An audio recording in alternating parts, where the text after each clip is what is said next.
السلام عليكم أخواتي، أهلا بكم في قناتي كروشي هاجر. في هذا الفيديو راح نوريكم طريقة عمل علاقة مفاتيح كثير مميزة، وطريقتها سهلة جدا، مش راح تاخذ منك كثير من الوقت. تقدري تعمليها في يوم. طريقتها والخيط اللي استعملته هنا كما تعلمون خيط السنجاب حاليا اللي متوفر عندي. بالنسبة للألوان استعملت اللون المارو، استعملت اللون الكريمي أو اللون البيج. راح تحتاج القليل فقط من الخيط وأيضا اللون الأسود. بالنسبة للكروشيه أنا استعملت هنا رقم 1.5، هذا هو اللي راح نعتمد عليه في صناعة علاقة المفاتيح. تابعوني حتى آخر فيديو، راح نوريكم طريقة عملها وبالتفصيل. كبداية راح نعمل الرأس ونوريكم عمل الجسم. ما تنسوش أخواتي اشتراك في القناة وتفعيل الجرس ليصلكم كل ما هو جديد في القناة، ولايك الفيديو. إذا عجبكم الفيديو تقدروا تعملوا لي تشكرات تجدوها تحت الفيديو على شكل القلب. الآن أنا راح ننسج باللون الرمادي هذا لتوضيح الغرزة. لأنه اللون المارو مش راح توضح عندكم الغرزة، راح تكون غامضة شوية. راح نعمل الرأس ونعمل الجسم باللون الرمادي. الألوان اختيارية، تقدري تعملي أي لون عندك، وإنما أنا لتوضيح الغرزة راح نعمل هذا اللون. كما تلاحظوا في البداية راح نعمل حلقة حول الإصبع بهذا الشكل، وننسج حول الحلقة غرزة الإكس. راح ننسجو 6 بهذا الشكل. راح ننسج 1 2 3 4 5 6 بهذا الشكل. الآن نسحب الخيط في بداية الغرزة، هذا هو الشكل اللي تحصلنا عليه. في بداية الغرزة راح ننسج غرزة الإكس أو غرزة الحشو، نفس المعنى طبعا بهذا الشكل. وراح نعين البداية لتسهيل عمل الحلقات. في البداية كنا نسجنا غرزة واحدة من غرزة الإكس، راح نضاعف ندير تزايد بهذا الشكل 2 في نفس الغرزة. نكرر الطريقة أيضا تزايد في الحلقة الثانية بهذا الشكل. في كل غرزة راح ننسج تزايد، وراح يكون المجموع الكامل للحلقة هو 12 من غرزة الإكس بهذا الشكل. في كل غرزة 2.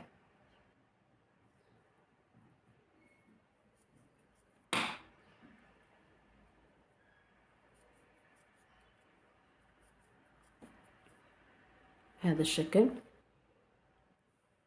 آخر غرزة عندنا هي 12، راح يكون مجموع الحلقة الكامل هو 12 من غرزة. نرتفع الحلقة الثانية،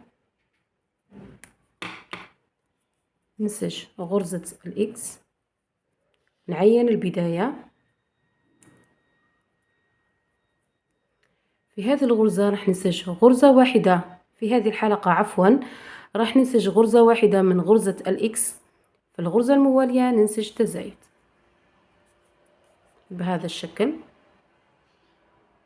راح نخالف، ننسج غرزة واحدة من غرزة الإكس، في الغرزة الموالية ننسج تزايد. وراح نكرر هذه الطريقة 1 2 1 2 6 مرات، وراح يكون عندي المجموع الكامل للحلقة هو 18 بهذا الشكل. راح ننسج غرزة واحدة وتزايد، غرزة واحدة تزايد، حتى نكمل الحلقة، ومجموعها هو 18 من غرزة الإكس.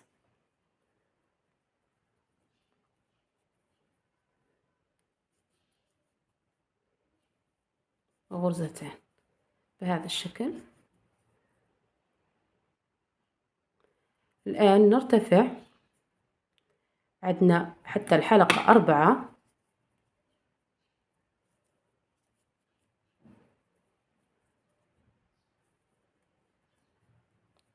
ننسج هنا كما راكم تلاحظوا. راح ننسج غرزتين من غرزة الإكس عادي بهذا الشكل. عندنا 1 2 وننسج تزايد. نكرر الطريقة أيضا 6 مرات. راح ننسج 2 من غرزة الإكس عادي وتزايد.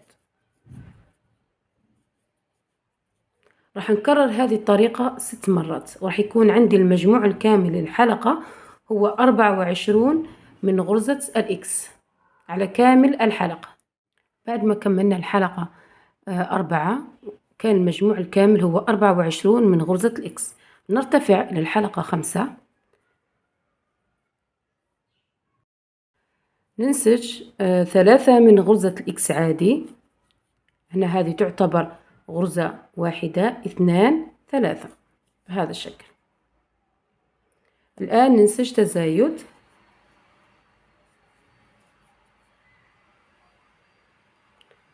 راح ننسج 3 أيضا من غرزة الإكس وتزايد. إذا راح نكرر هذه الطريقة 6 مرات، وراح يكون عندي المجموع الكامل للحلقة هو 30 من غرزة الإكس. إذا راح نكرر 3 من غرزة الإكس وتزايد 6 مرات، وراح يكون المجموع هو 30 من غرزة الإكس على كامل الحلقة. بعد ما كملنا الحلقة 5 نرتفع إلى الحلقة 6. راح ننسج غرزة من غرزة الإكس ونعين البداية. الآن كما راكم تلاحظوا رانا في تزايد. راح ننسج 4 من غرزة الإكس. عندنا 1 2 3 4 ونعمل تزايد. راح ننسج ونكرر هذه الطريقة 6 مرات. إذا راح ننسج 4 من غرزة الإكس عادي 4 وراح ننسج تزايد بهذا الشكل. راح نكرر هذه الطريقة على كامل الحلقة 6 مرات، وراح يكون عندي المجموع الكامل للحلقة هو 36 من غرزة الإكس. الآن نرتفع إلى الحلقة 7. راح ننسج غرزة الإكس ونعين البداية. لاحظوا معي الآن راح ننسج عادي بدون زيادة أو نقصان، نحافظوا على نفس المجموع هو 36 من غرزة الإكس. هذه الحلقة 7. راح نرتفع من الحلقة 7 حتى الحلقة 13 ونحافظ على نفس المجموع هو 36 من غرزة الإكس، يعني راح نرتفع ب7 حلقات مع حفاظ 36 من غرزة الإكس. راح نكمل نسج بهذه الطريقة. لاحظوا معي هنا بعد ما ارتفعت ب7 حلقات من حلقة 7 حتى الحلقة 13 حافظنا على نفس المجموع هو 36 من غرزة الإكس. الآن بالنسبة للحلقة 14 راح ننسج 4 من غرزة الإكس عادي 1 2 3 4.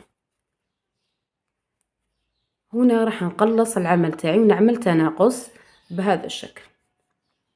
راح ننسج الغرزة الأولى والثانية، نسحب الخيط مرة واحدة حتى تصير عندي مجموع غرزة واحدة. إذا راح نكرر هذه الطريقة 6 مرات. راح ننسج 4 من غرزة الإكس عادي بهذا الشكل ونعمل تناقص أيضا غرزتين في غرزة واحدة بهذا الشكل، نسحب الخيط مرة واحدة. إذا بهذه الطريقة راح نكررها 6 مرات، وراح يكون عندك المجموع الحلقة هو 30 من غرزة الإكس على كامل الحلقة. نرتفع إلى الحلقة 15 بعد ما كنت نسجت غرزة واحدة من غرزة الإكس وعينت البداية. الآن راح ننسج 3 من غرزة الإكس عادي بهذا الشكل. عندنا 3 غرز. الآن راح ننسج تناقص بهذه الطريقة. راح نأخذ غرزتين حتى نتشكل عندي غرزة واحدة ونسحب الخيط. إذا راح ننسج 3 من غرزة الإكس عادي 1 2 3 وراح نعمل تناقص أيضا نكرر هذه الطريقة 6 مرات عفوا. نسجنا 3 ونعمل تناقص. إذا نكررها 6 مرات وراح يكون عندي المجموع الكامل للحلقة هو 24 من غرزة الإكس. نعمل تناقص بهذا الشكل، 3 من غرزة الإكس، 2 3 وننسج تناقص.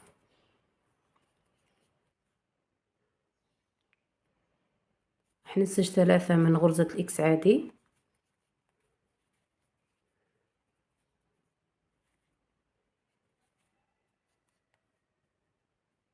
وننسج تناقص، آخر تناقص عندنا هنا.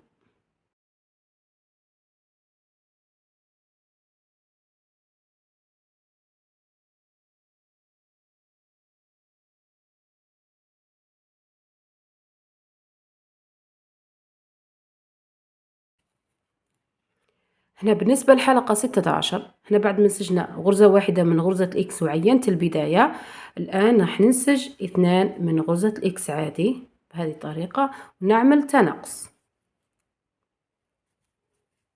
بهذا الشكل. إذا ننسج 2 من غرزة الإكس عادي وننسج تناقص. راح نكرر هذه الطريقة 6 مرات وراح يكون عندك المجموع الكامل للحلقة هو 18. هذه آخر حلقة عندنا في الرأس. 1 2 ونعمل تناقص.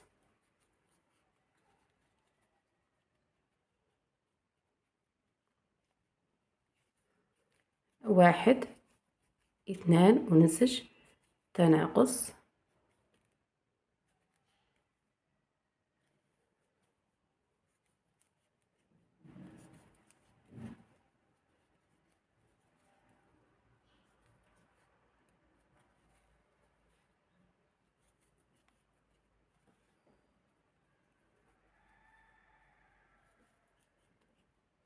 ونعمل تناقص. هنا راح نعمل منزلقة بهذا الشكل ونسحب الخيط. بعد ما نسحب الخيط هنا كنا خلصنا عمل الرأس. الآن راح نعمل حشو للرأس. هنا بعد ما عملت حشو بالصوف هذا هو شكل الرأس. بالنسبة للجسم راح نعمل حلقة حول الأصبع وننسج 6 من غرزة الإكس عادي. راح ننسج 6 1 2 3 4 5 6.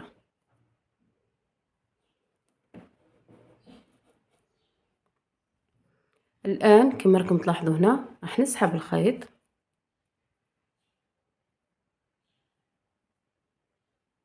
في بداية الغرزة، ننسج غرزة الإكس ونعين البداية. الآن راح نعمل تزايد في كل غرزة، ننسج تزايد بهذا الشكل. 1 2 في الغرزة الموالية أيضا راح ننسج تزايد. راح يصير عندي المجموع الحلقة هو 12 من غرزة الإكس.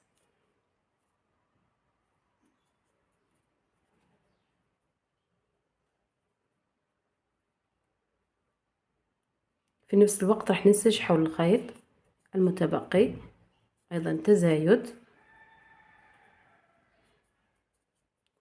7 8 9 في نفسها 10 وآخر غرزة عندنا هنا 11 12 بهذا الشكل. الآن نرتفع الحلقة 3. حننسج غرزة واحدة ونعين البداية.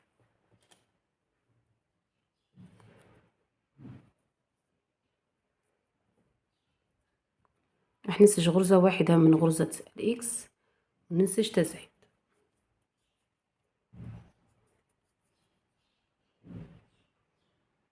ننسج غرزة واحدة من غرزة الإكس وننسج تزايد.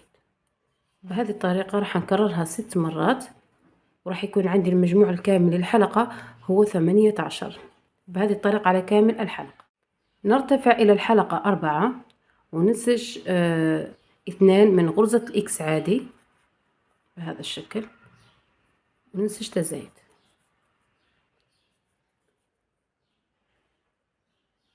الآن نكرر الطريقة أيضا 6 مرات، ننسج 2 من غرزة الإكس عادي وتزايد بهذا الشكل.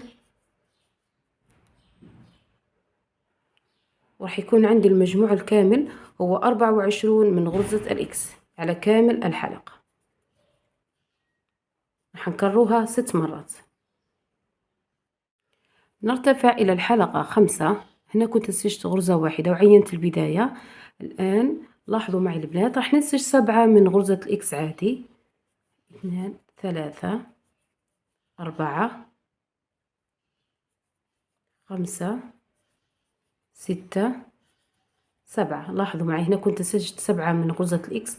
الآن راح ننسج تزايد، عندنا 1 في نفس الغرزة 2 بهذا الشكل. نكرر الطريقة 3 مرات. راح ننسج أيضا 7 من غرزة الإكس عادي، 2 3 4 5 6 7 بهذا الشكل. الآن نعمل تزايد، أيضا نكرر الطريقة 7 مرات، 1 2 3 4 5 6 7 بهذا الشكل، ونعمل تزايد.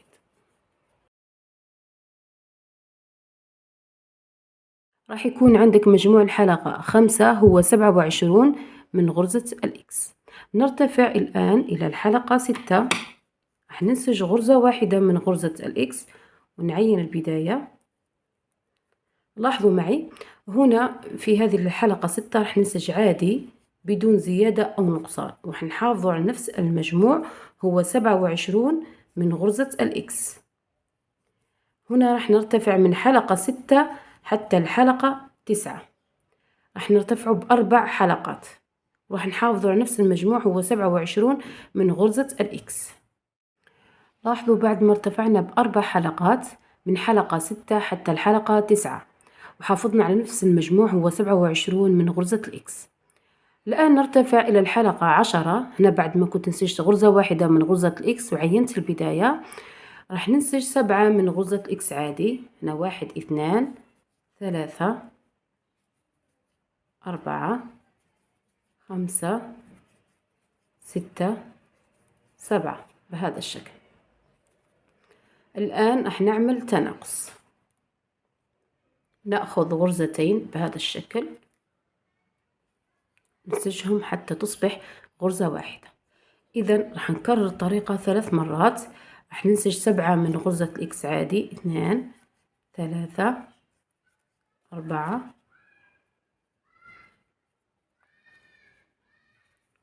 5 6 7 وننسج تناقص.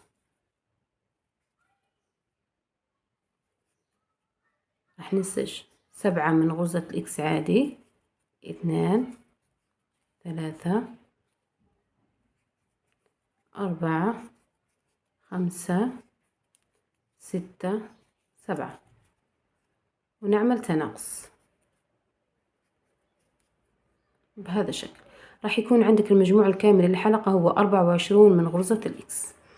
الآن ننتقل إلى الحلقة 11، وهذه آخر حلقة عندنا في الجسم. راح ننسج غرزة الإكس ونعين البداية.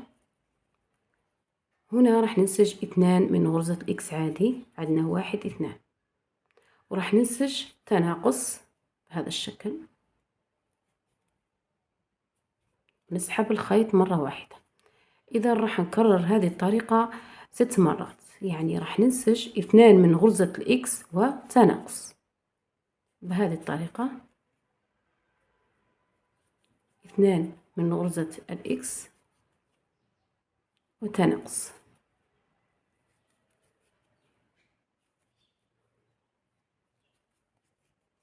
1 2 وننسج تناقص.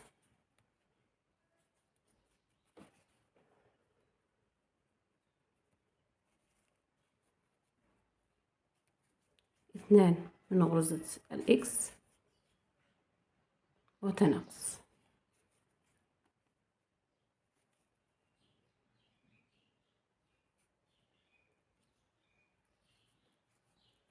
1 2.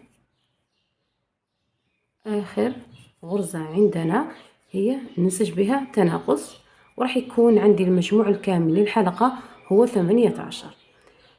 الآن راح نعمل منزلقة بهذا الشكل ونسحب الخيط هذا اللي من بعد راح نعملوه للخياطة.